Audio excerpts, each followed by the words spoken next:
Okay, welcome to the educational Civ 5. I'm going to start this as a stream, and this first episode is going to be as educational as I can make it. We're going to go over all the basics that I can. I might move a little fast because it's kind of hard to explain every single thing that I'm doing, but I will try to. And in the later updates, I'm going to get more advanced real quick. So we're going to be playing on Emperor just to make things really easy. And we'll bump it up to Immortal, maybe some Deity. I don't really like Deity that much. It's kind of... the computer kind of cheats. But we'll try it, and I'll play whatever I get. For this game, we're going to go with some basic stuff on Pangaea. That means the map's just one big landmass. This is 8 civs, standard pace, basic settings, Byzantine. Let's go. All hail the most magnificent and magnanimous Empress Theodora, beloved of Byzantium and of Rome. From the lowly ranks of actress and courtesan, you became the most powerful woman in the Roman Empire. I didn't pronounce it right a single time. Consort Good. to Justinian I. Starting in the late 520s AD, you joined your husband in a series of important spiritual and legal reforms, creating many laws which elevated the status of and promoted equal treatment of women in the empire. You also aided in the restoration and construction of many aqueducts, bridges, and churches across Constantinople, culminating in the creation of the Hagia Sophia, one of the most splendid architectural wonders of the world. Beautiful Empress, Byzantium is in need of your wisdom and strength. Her people are lost without your light to lead them. The Byzantine Empire may have fallen once, but its spirit is still intact, waiting to be reborn anew. Can you return Byzantium to the heights of glory it once enjoyed? Can you create a civilization to stand the test of time? I'm not going to moderate that chat. But anyway, this I'm not going to listen to all these start screens, even though they're kind of interesting. But they show you your bonus. Ours is a free religion buff, and we get these 2 unique units. Every civ gets 2 unique things. It's either a building or a unit, but ours is a special horse and a special boat. And on Pangaea, boats are going to be completely garbage, unless the city happens to be on the edge of the water, which is not going to be common enough to make it worthwhile usually. It's nowhere near as powerful as it would be on a different type of map anyway, but we are on the edge of the map. So the first thing we gotta do is pick where we're putting our city down, and I would recommend you explore a little bit to make sure that that's where you want to be, but usually where you start is pretty good. I'm not really a big fan of the ocean-side cities to start with, unless I'm actually playing an ocean-based game, but this isn't a bad spot. I don't like the mountain here. It's completely useless. It gives us some building access that we wouldn't have later in the game, but for the start, it's really, other than for defensive purposes, kind of a bad thing. This isn't the greatest start, but we are right next to some salt. And we got pearls someday. We're going to need sailing to get that. That's one reason why I don't really like the ocean. We're going to need some fishing tech to get this stuff, and like I said, we're not going to want fishing tech anyway. But let's go ahead and start it.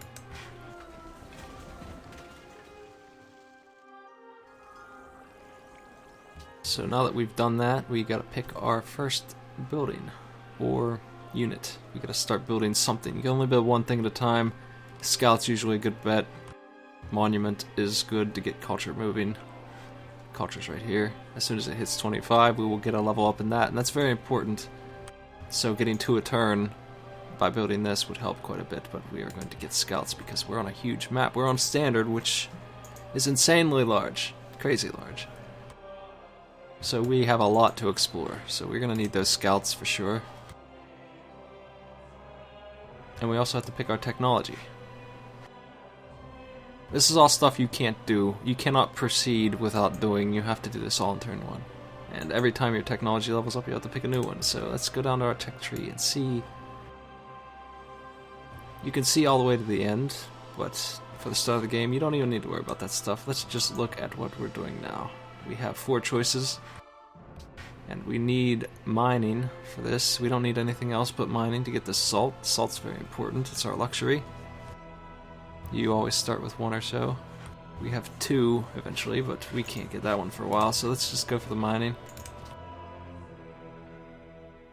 This isn't a luxury, it's just a single tile buff. You can tell by highlighting it, and it only gives you a small thing. Luxuries always give 4 happiness. So let's go next turn. That will refresh our unit movements, and we can go explore some more. There's some ruins. Now that's the objective of exploring right now, is to find these. They give you little bonuses.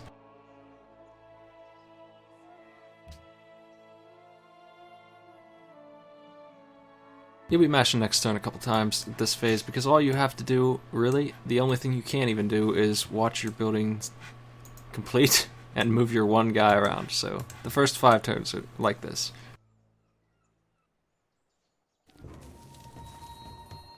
We got 100 gold as a random prize from that ruin, and there's some barbarians. They live here, and if we don't kill this camp, they're going to keep coming after us, and they're going to attack our upgraded tiles, of which we have none, so they can't do anything to us right now, really, unless something really bad happens and they beat our entire city, but that's probably not going to happen, so they're mostly just there to harass us, and we can ignore them. We will have to wipe that out at some point, though. Doing it with this one guy is dangerous and difficult, so let's move on. Now this border shows us that a city-state lives here, and if we move 1 tile closer, we will meet them. Next turn we'll do that. And our scout's done next turn too. This game gets more interesting later on. These first turns definitely just fly by. So here's the Congo. I might mispronounce a lot of these names, much like I mispronounced the Civ that I'm playing, but yeah.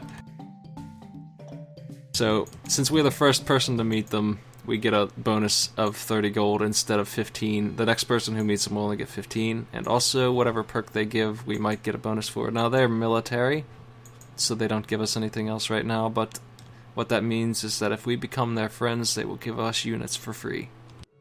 This is my favorite city-state, just because I'm so war crazy. There are 4 different types, I think. Some give you food, some give you culture. Now that we have our scout out, we have a choice between... Well, I wouldn't build a worker right away, because it's not going to help you that much. Monument will help you more. Warriors, if you're in trouble, you would build that, but let's get that monument out.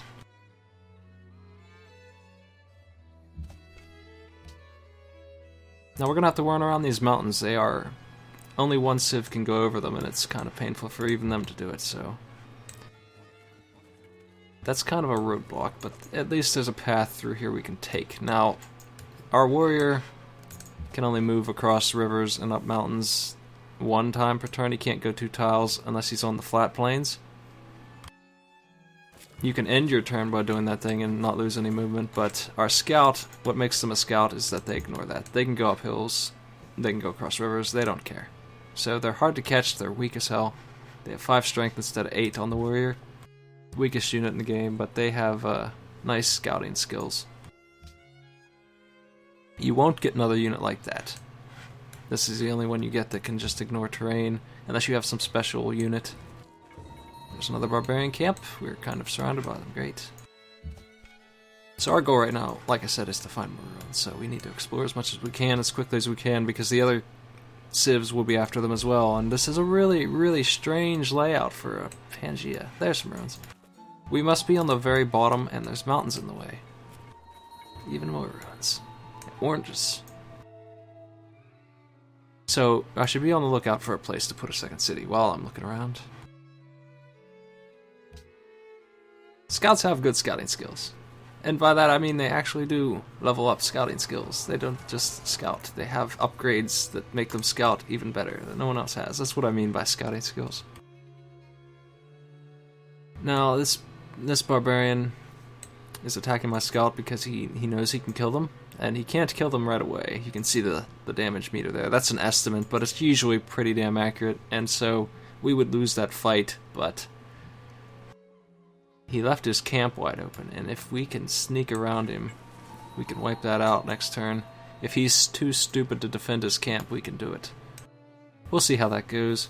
He'll probably not let me do that. I imagine he'll go back in. He's usually pretty defensive about it. They usually only leave if they have something to kill that they think they can destroy. Normally you have to kill the defender to take it, but he left it wide open, so we'll see how that goes. I might lose my scout being an idiot right now. Hopefully that doesn't happen. There are like 8, 9 different ruin prizes. The best one you could get at the start of the game is probably free population increase. Or culture. You could get that culture leveled up once instantly if you get the right one. You could get faith. That's a really good one for especially us Byzantines. You could get the pantheon. We'll talk about faith when we get there, but you could get the pantheon and jumpstart it. Basically, that's the first step to having a religion. And we're kind of racing for it right now, and I'm making 0, so to have that right at the start would be great.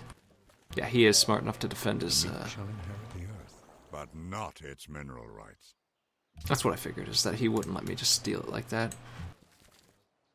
I am going to steal that ruin behind him, though. Now, the reason we can't move twice here is because when you move next to an enemy, he restricts your movement. You have to move away from him first. Another city-state. This one's mercantile. That means they give us happiness when they're our friend. Happiness is very nice. Tooltips tell you a lot about this game, and you can just highlight things usually to figure them out. That's why I'm not going to cover everything over with a fine-tooth comb, but basically happiness lets you level this Golden Age counter up, which will boost the hell out of your production for a couple turns. It also, as long as it's positive, you're doing good. If it goes negative, you're in some real shit. Your shit just stops growing. Your production starts to take a penalty. You take penalties in combat. If it goes to like -10, you start to have to deal with rebels, and if it goes to -20, you are really screwed and your towns just start leaving. So you want to keep that balanced out. It kind of keeps you in check from just exploring and expanding everywhere you want without any restriction. That's the restriction right there, happiness. So we leveled up tech. We got mining. What do we need now?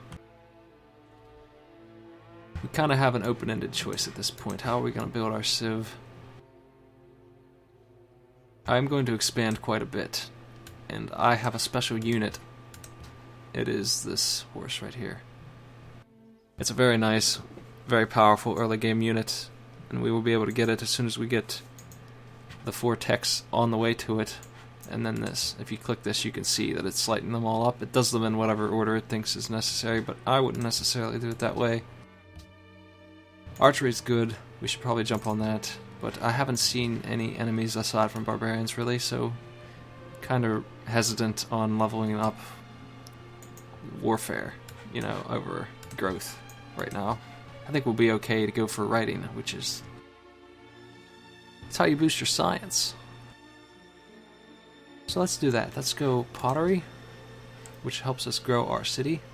And we can get faith, too. That's very important to us. Our Civ's specialty is faith, so...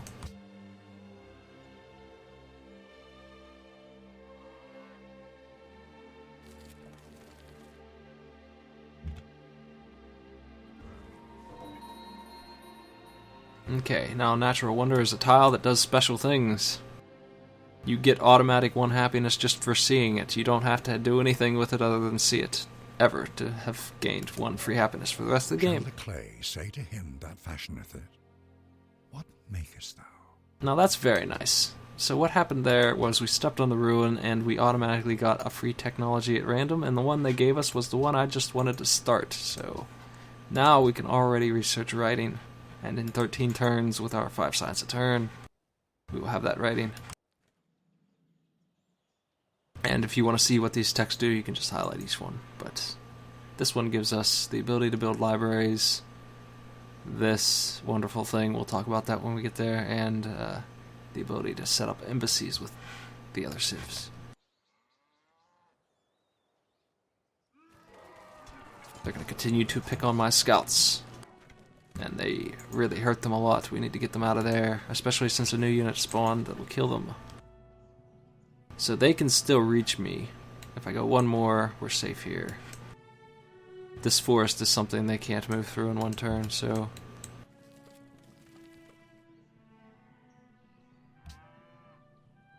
Okay. Now we can build 2 new buildings, or we can get our workers finally, or we can get some warriors on the field. All of those are good choices. I think we should get faith. We're going to push faith this game. It's going to be our thing.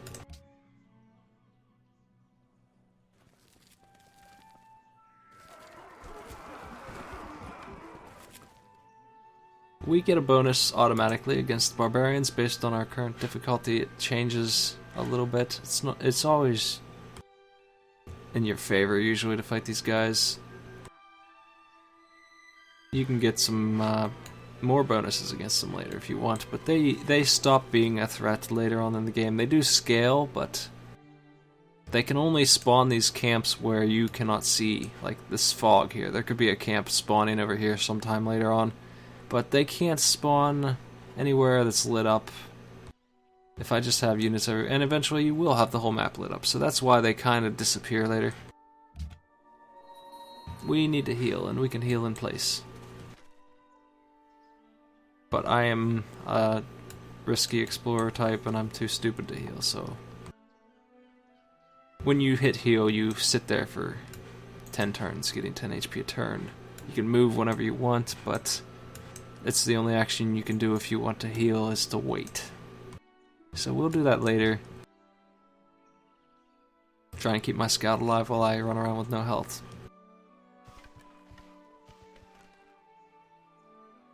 So this crater, if we do want the advantage of having that wonder, it's not really that good, honestly. 3 science, 2 gold. It's an okay tile, but it's not worth me going crazy for it. We would have to build a city near it, basically. It's just another tile, just like these. We wouldn't be able to put any upgrades on it or anything, but that's how you would get it.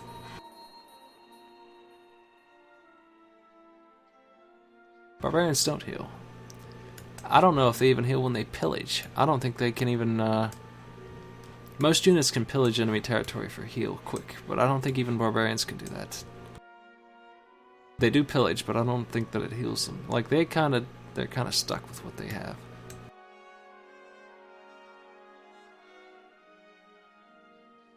They don't level up. They don't... Once the unit's on the field, it's pretty much what it is, as far as I can recall.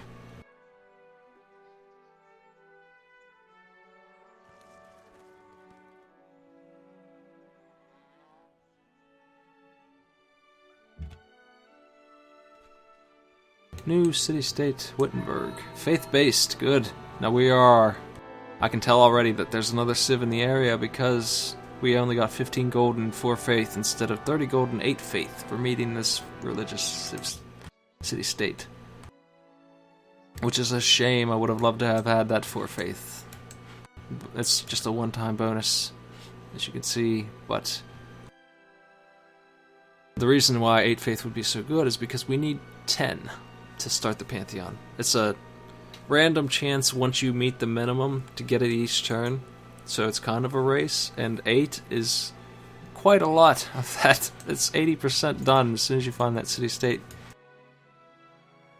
So not having that is going to take us a couple more turns to get it, but we will eventually get it. Now we just leveled up our culture to the limit, which means we got a social policy to choose. These are very important. This shapes your Civ more than just about anything else. We basically are picking bonuses that are going to define us. So the first 4 you can start with until you level up your technology a little bit is religion, piety, honor, warfare, liberty, fast expansion, small cities, tradition, slow expansion, not very many cities, but enormous cities with huge populations. I generally go liberty for this kind of Civ. On this kind of map, where there's lots of land to expand to, I think it would be a mistake to go tradition, unless you are building for wonders, or if you have really good locations. Now, some Civs, it's no question that you go one or the other. Like, Egypt would never go liberty, unless there was some extremely weird reason why they... I mean, I can't even think of why they would ever. A civ that is designed, obviously, for expanding small and building tall, that's what they call tradition, definitely sticks with that, and they just build wonders all game, and they try and boost their population as much as they can, which is what all these things do. Now, if you're playing Rome or something, or Attila the Hun, obviously you're going liberty, you're going to take as much land as you can get. Now, since we're the Byzantinians, I might go piety for start, which is not something I usually do, but I care about religion this time. We might do this.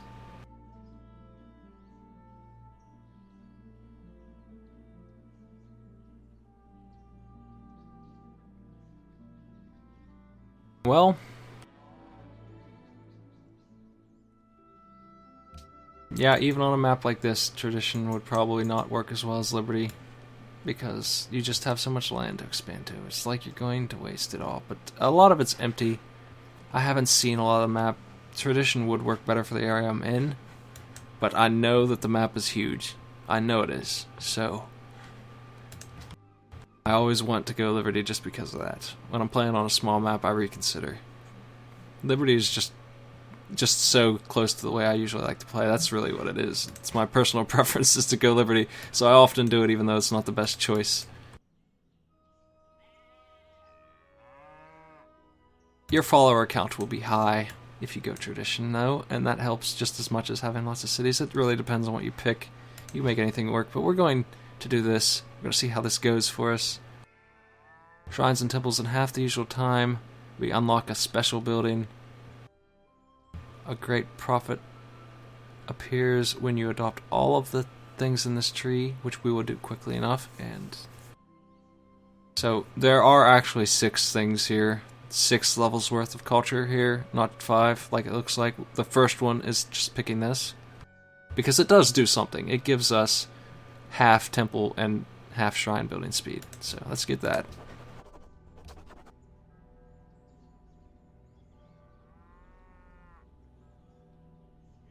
Attack those guys.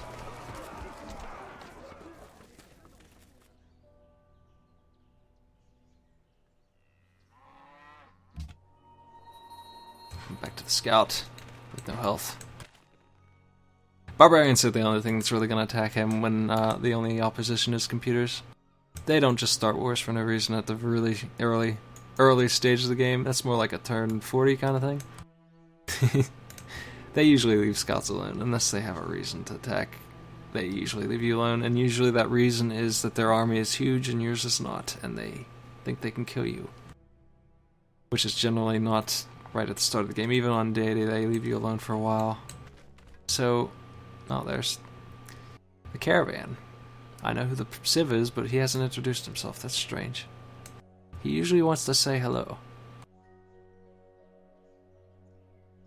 Oh well, we'll meet him soon enough. Japan's down there somewhere. So caravan is just a trade route, and you can tell the computer's getting an edge because he has that already. And I couldn't have built that even if I got gunned for it. I mean, let's just take a look. It's right here.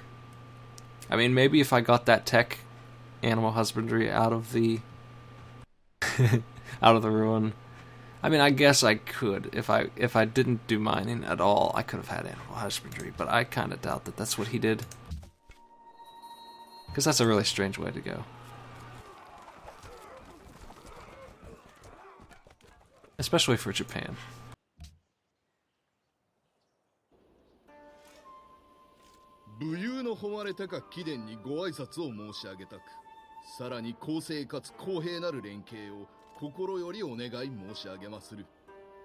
So here we have some options.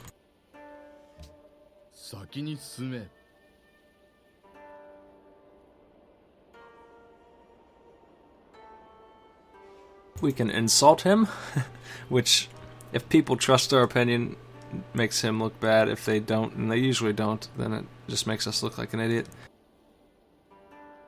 And makes him hate us a lot. And then we have this friendship option, which they he won't accept it now. I know he won't, and he might later if things are really good between us. It's needed for some upgraded trading. You can demand that he leaves your land alone, which just makes him angry. We can declare war, of course. We can try and trade, but we don't have anything to trade yet. Demanding... I never use this. This is if he's scared of you, and it will tell you that he's scared of you, you can demand something. That's very rare, though. You really have to have the game on the ropes to scare a computer. Okay, we leveled up.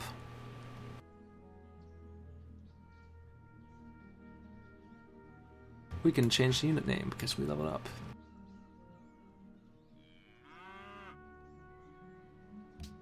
Now this guy has 3 choices here. He can go rough terrain, 15% damage boost, which is hills, jungle, forest. And then there's the opposite of that, which is wide open. I find that open terrain is hardly ever the case, at least with the settings I play on, which are pretty close to default. There is some here, but most of it's hills and forest. And there's a whole lot of forest here. It's not a terribly high concern. I mean, obviously you look at your terrain and see what you have more of, and that's how you level up. The third one here is just a heal instant. You don't want to use this unless you have to. It gives you 50 HP instantly. It's just a one-time heal. Waste the level, basically. And you don't want to do that. You'd much rather have this and not have to do that unless you need it. I do use it sometimes, but it's not really... You know, don't do it just because you can.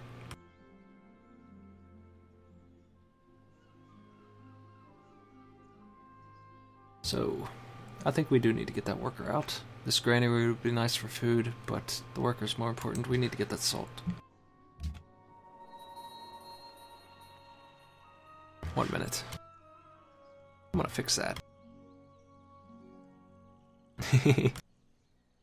I spent a little bit of time before I started this trying to fix this. I'm not gonna put up with it not being centered. There we go.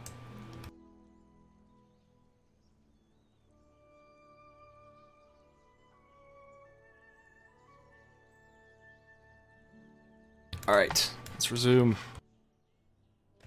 Scouts. I don't know where Japan's base is, but it's around here somewhere. He can't have traveled too far.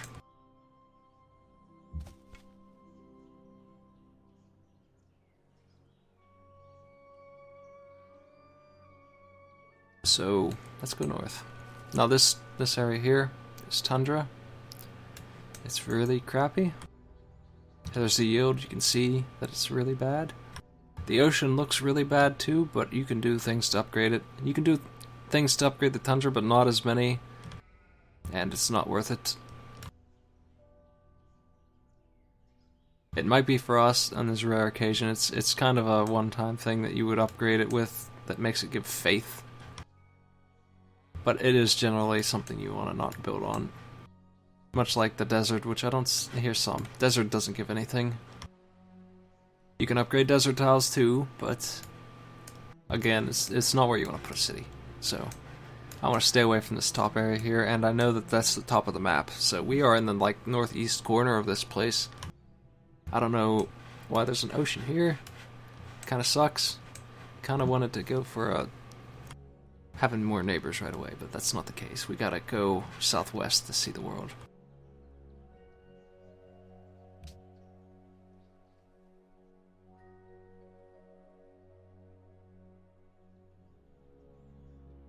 We gotta sneak around this guy and get to those ruins that we never picked up. Oh, that's not good. My scouts that I didn't heal, they might have just breathed their last breath with that move.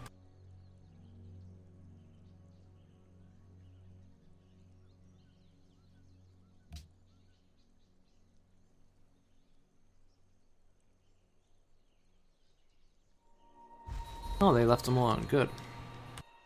That's surprising. I'll put this hill between us and they can't get us. Not this turn anyway. Somebody got a pantheon. Here it is. So the pantheon has been obtained. Everybody can get that, but Now that somebody has had it, it goes up to 15 instead of 10. So now our weight has been increased. We are making +1 now from that building we built. So we are on our way to it. But what did they get? They got 2 faith from quarries. Every quarry they have in their city that has this pantheon as a faith will get +2 faith generation. So they spent faith to get more faith. And that's not a bad idea. Really starts things snowballing for